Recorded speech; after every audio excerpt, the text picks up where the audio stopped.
Welcome to Creative Glamour. All you need to know about our mixing and lining liquid. So, first of all, it comes in a 10 ml, which is great for a pro artist because it has a little lid like this. If you're using it more for personal use, you can also opt for using the 8 ml, which comes with a little eyeliner dispenser applicator. Okay, so what you'll need is your sparkle color. Today I'm going to be showing you Periwinkle. So just go and put a little bit of your product onto your palette,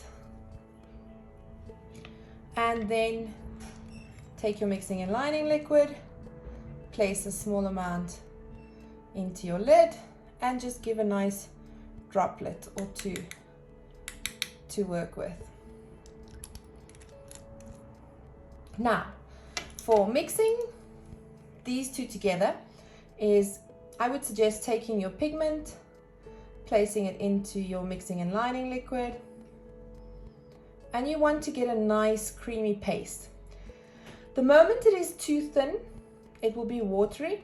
The moment it's too thick, then it will be a little bit flaky. So let's see what this looks like.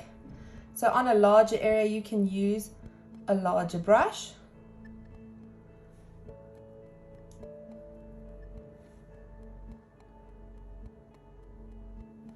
And let's say you want to get more intensity. All you're going to do is use your mixing and lining liquid again. Give yourself a little bit more to work with.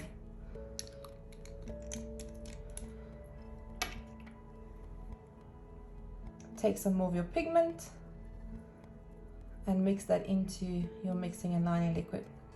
If you've given it about 30 to 60 seconds on the area that you applied, it should be nice and dry before you apply a second layer.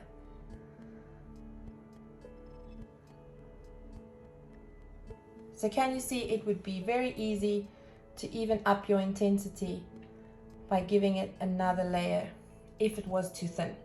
If you do find that it's too thick, then you will find, let's put some more pigment to here.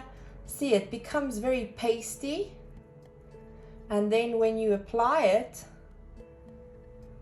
you'll see a little bit of thicker areas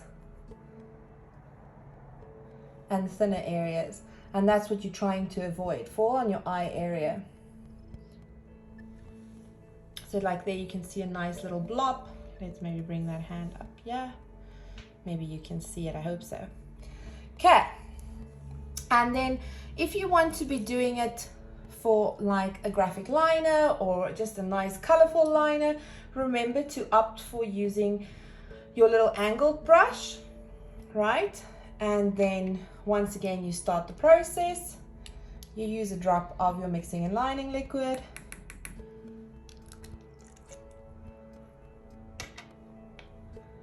Just put some more of this. Okay, and this time around I'll just mix it into this area over here where I've got my pigment.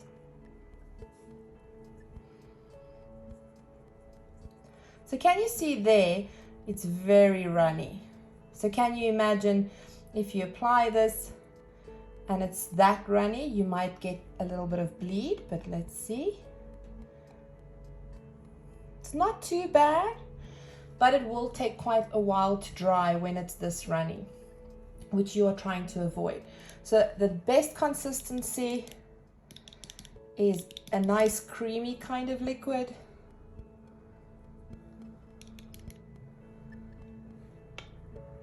Let's do this. Let's see if I can show you. So see, you want to get it a nice creamy liquidy consistency.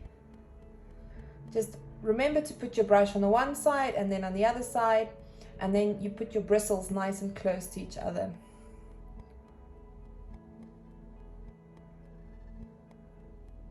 So then you can get nice thin liners with that as well.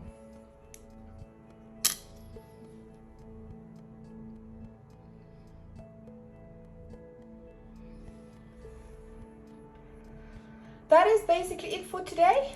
I hope you find the mixing and lining liquid easy to work with.